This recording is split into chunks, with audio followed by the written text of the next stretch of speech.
agora nós vamos ver alguns bloqueadores da criatividade. O que vai aos poucos aí nos limitando, nos deixando dentro de uma caixa, costumo dizer. Aqueles bloqueios mentais, aquelas questões que eu falei anteriormente, elas foram criadas em nós no decorrer do tempo. Quando existe muita vigilância, quando existem aquelas avaliações constantes, recompensas, a própria competição. O mundo é competitivo, né? E querendo ou não, muitas vezes, eu nem quero mais competir e acabo entrando, entre aspas, assim, numa zona de conforto. Eu não quero competir, mas, querendo ou não, o mundo é competitivo. E aí, se você às vezes nem sequer entra em jogo, fica difícil, obviamente, você criar, você inovar, você pensar fora da caixa, você pensar em soluções. Então, por mais que a competitividade ela é um fator que bloqueia, você tem que... o mundo pede isso, o mundo cobra isso de ti. Num sistema capitalista em que a gente vive, né? Você tem que estar... E aí, como é que eu vou competir de uma maneira que não me limite, mas que me fomente exatamente essa questão de eu pensar fora da caixa, eu inovar, eu trazer soluções para o mundo, eu me diferenciar, né? Essa competição é sadia. Agora, aquela competição de que para mim ganhar o outro tem que perder, isso não é bom, obviamente, não é sadio. Mas outra coisa que nos limita é a própria restrição de escolha. Você tem isso ou isso. Muitas vezes você é limitado por causa dessa restrição de escolha. Você não pode pensar além daquilo que está errado, muitas vezes, né? Isso começa desde lá do colégio, dentro de casa, né? A gente vai tendo muitas restrições de escolha no mundo que talvez teria inúmeras escolhas para fazer, né? Então, desde muitas vezes os pais que interferem na escolha de decisão de ensino, né, para os filhos, dão opções tal ou opção tal. Ou seja, a pessoa não pode ser ela mesma, tem que entrar naquela caixa X. Os próprios testes comportamentais, às vezes, eu faço, eu gosto muito de trabalhar com eles também, mas o intuito é você se entender, se conhecer e pegar as características, os pontos fortes, os pontos de melhorias que você tem, mas nunca te botar numa caixa. Então, porque agora eu sou gato, eu sou assim, ponto final. Porque eu sou águia, eu sou assim, ponto final. O próprio Enneagrama, né, que te coloca num número, numa caixa tal, é tal número. Ok, é uma forma de ver o mundo? É um teste que te dá alguns benefícios? Sim, mas que isso não te dê restrição de escolha e não te limite te colocando numa caixa. Seja assim e ponto, né? Acho que daí sim é se limitar. E a própria pressão, né? Você está num sistema, muitas vezes, familiar, que eu já falei dos sistemas antes, num sistema escolar, num sistema familiar, onde existe pressão. Eu falei esses dias na aula, eu sou uma pessoa que eu não consigo trabalhar sob pressão, alguém toda hora me cobrando, vigiando, faz assim, faz assado, ou olhando o que eu estou fazendo, assim. Tu tem que saber como tu lida com isso, mas talvez seja algum bloqueio que já recebi lá no decorrer da minha vida, que de alguma forma limitou, e no momento que eu sofro a pressão ali, que tem alguém me cobrando, me exigindo, eu não gero resultado. Talvez você vivencie algo parecido aí. Então é identificar o que te bloqueia a tua criatividade. Se eu tô no estresse, eu tenho que fazer algo porque tá no prazo para entregar. Dificilmente eu vou dar o meu melhor naquilo. Eu vou tentar, né, fazer dentro das possibilidades, mas por ter essa pressão, por ter essa exigência, talvez eu não consiga colocar toda a minha parte criativa para funcionar, porque tem outro fator que é mais doído naquele momento, né? Então, identifique você, aonde que tu sente que talvez a tua criatividade ela é limitada, ela é bloqueada. Também tem a ver com os traços, que eu falei numa outra aula, os traços de comportamento, né? Você muitas vezes estando na dor do traço, se eu sou oral e estou na dor do abandono, dificilmente eu vou conseguir criar. Se eu sou esquizoide e estou na dor da rejeição, dificilmente eu consigo criar também. Então é a gente identificar se eu estou com algum dos meus traços na dor, porque isso também bloqueia o que eu poderia estar entregando de melhor para o mundo.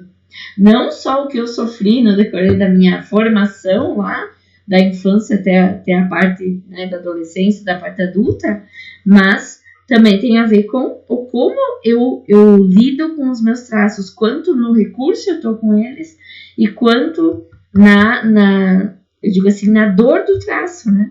Porque se eu estiver na dor, infelizmente, algumas coisas de melhor que eu poderia estar fazendo, eu não consigo, justamente porque o meu traço naquele momento não está conseguindo entregar o melhor parte, o que ele poderia entregar de melhor para o mundo por estar na dor. E aí eu tinha feito, inclusive, um exercício contigo, tinha escrito lá no WhatsApp, pedi para vocês refletir sobre a tal da sinaleira aqui, né? Pedi para vocês refletirem assim, o que eu devo parar de fazer? Que muitas vezes na vida a gente está numa situação que talvez não é a melhor, né? Não é a mais adequada. Eu queria que as coisas estivessem diferentes, mas nunca parei para refletir no que tá bom e no que precisa melhorar, no que eu tenho que parar de fazer, no que eu tenho que dar mais atenção e no que eu tenho que continuar fazendo.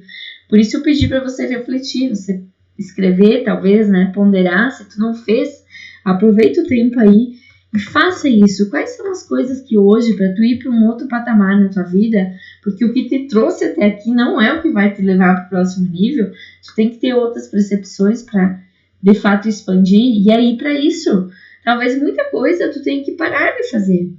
Talvez eu tenha que parar de me envolver nos problemas familiares, parar de me envolver em assuntos que eu não sou chamado, parar de, sei lá, me alimentar mal, eu não sei o que é, tu pode pensar nisso no ambiente profissional, pode pensar nisso no ambiente familiar, aonde fizer mais sentido para ti.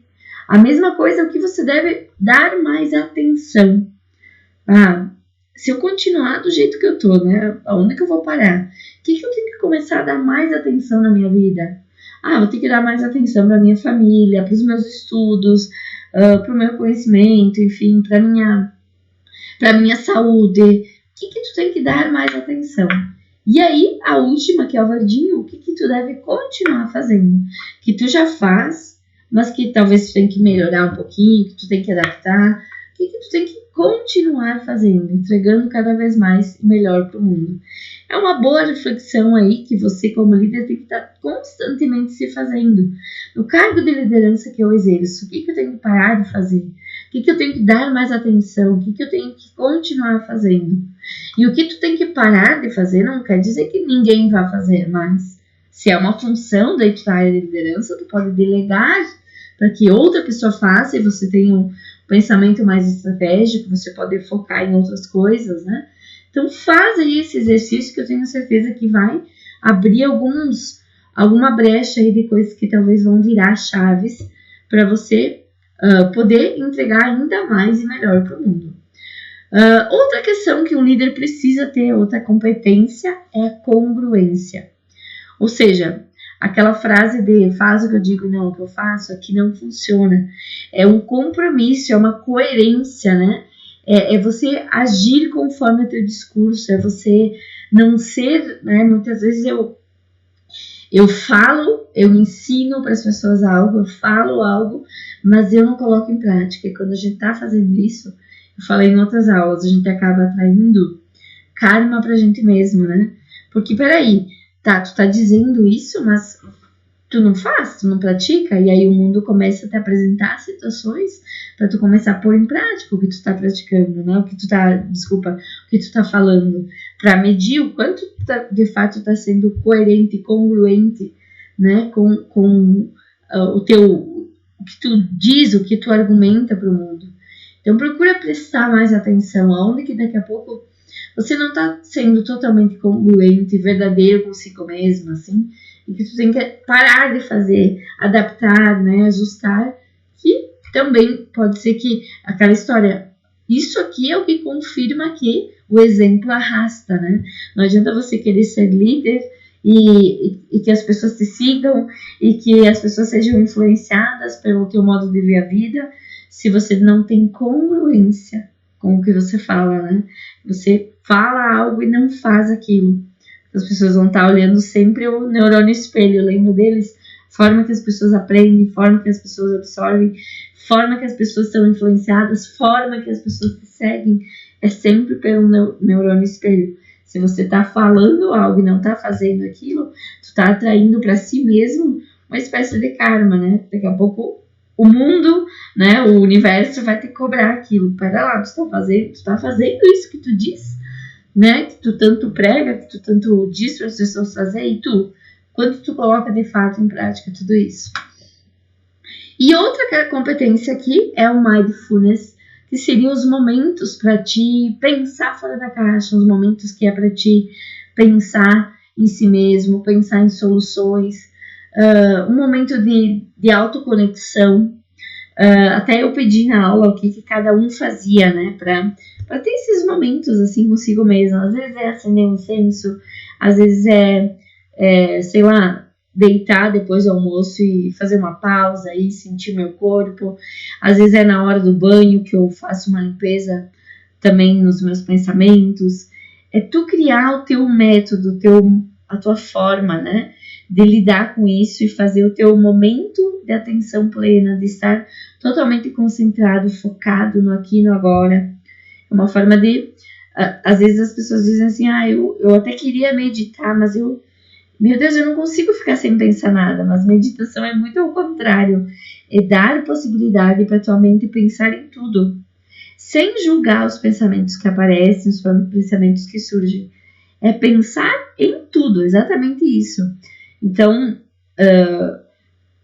tenha a tua forma de fazer esse mindfulness.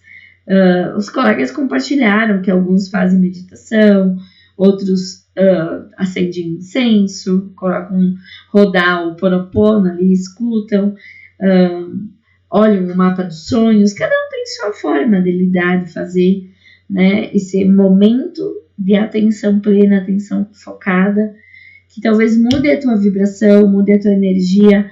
Pode ser que tu faça isso em momentos que tu precisa se desconectar de algum sentimento ruim, talvez no momento que tu precisa recuperar a tua força, teu autoentendimento, fazer uma oração, buscar os meios que para ti funcionam, que para ti dão certo, que hoje pode ser esse, amanhã pode mudar, tu pode adaptar, mas é procurar esse autoconstruir sempre, né? E a tua forma, né? A tua forma, o teu jeito é o jeito certo. Eu nem sempre consigo fazer a meditação sentada nessa posição aqui que me tem essa pessoa. Às vezes sentada com os pés no chão, conectada com a terra, ou deitada mesmo, ou antes de levantar eu sinto a cama, eu agradeço aquela cama, e aí eu levanto com uma outra vibração, com outra visão. Encontrar o teu meio. Para mim, músicas são formas de mindfulness também. Boto rodar uma música que me conecta com um momento bom na minha vida, e isso muda a minha vibração. Encontre a tua forma, tá? Tô dando ideias, exemplos que os colegas falaram, que, né, clientes meus fazem. Depois eu vou deixar aqui algum exercício, algum outro vídeo que tenha alguma meditação, assim. Até um outro que eu coloquei no grupo mesmo, que eu compartilhei, né, das afirmações positivas, também não deixam de ser uma forma de mindfulness. Naquele dia eu não consegui, eu era para ter feito uma meditação, mas não deu tempo com o pessoal. Eu vou compartilhar com vocês aqui no grupo. A empatia é outra característica importantíssima para a liderança. E quando a gente fala de empatia, a gente sempre tem aquela ideia, para ser empático, né, para ter empatia, tu tem que se colocar no lugar do outro. E eu gosto de dizer que é muito mais do que se colocar no lugar do outro. É entender que o outro é o outro. Que tem outras vivências, que tem outras experiências, que tem outra forma de ver a vida. Então, se colocar no lugar do outro, eu só conseguiria se eu estivesse dentro da cabeça dele e acessasse os neurônios dele para saber. Porque se eu pegar a tua mão, o que eu sinto é a minha mão tocando a tua mão. Eu não sinto a tua mão. Eu sinto a minha mão tocando a tua mão, porque você é outra pessoa. O como você está sentindo isso é outra forma. Eu estou sentindo o teu toque na minha mão, né? Então, o que eu quero dizer com isso é que se colocar no lugar do outro não é exatamente empatia. Eu sei que todo mundo fala isso, né? tu tem que se colocar no lugar do outro, ter mais empatia, né? Mas espera lá, como é que eu vou me colocar no teu lugar se eu não vivi a tua história, se eu não andei o teu caminho, se eu não trilhei, né, os teus passos? Como é que eu vou me colocar no teu lugar?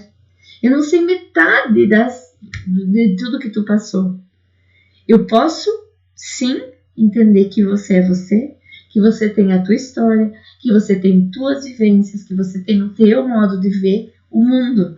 Talvez o que você pode pedir para as pessoas, se tu quer ter empatia, é: me ajuda a entender como você enxerga o mundo, me ajuda a entender como você está vivendo essa situação, como está sendo para você passar por isso.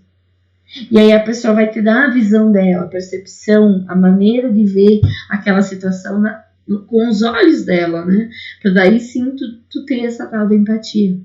Só uma reflexão aí, mas leva contigo que não basta apenas você se colocar no lugar do outro, e sim saber que o outro é outro, com outras histórias, com outras vivências. Isso sim é empatia.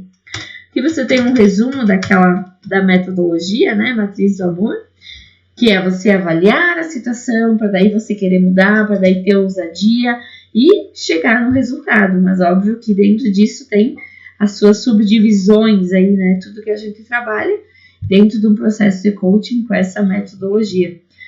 O curso focado em autoconhecimento, a gente vai levar a fundo cada uma dessas, primeiro cada uma das colunas, né, dentro delas, porque que na avaliação, no início aí tu tá focado tanto na autenticidade, no corpo, no equilíbrio físico, e depois você vai para a parte mental, para o equilíbrio mental, né, para a mente, para daí tu descobrir o porquê que tu tá no mundo, descobrir o porquê você faz o que você faz, para daí sim tu começar a ter essa ousadia de ir para ação e fazer e aproveitar as oportunidades, né, e pôr em prática e cumprir essa vida com um pouco mais de significado. Não é mais o corpo, o ego em si, mas é a emoção, é a alma, é o ser, né?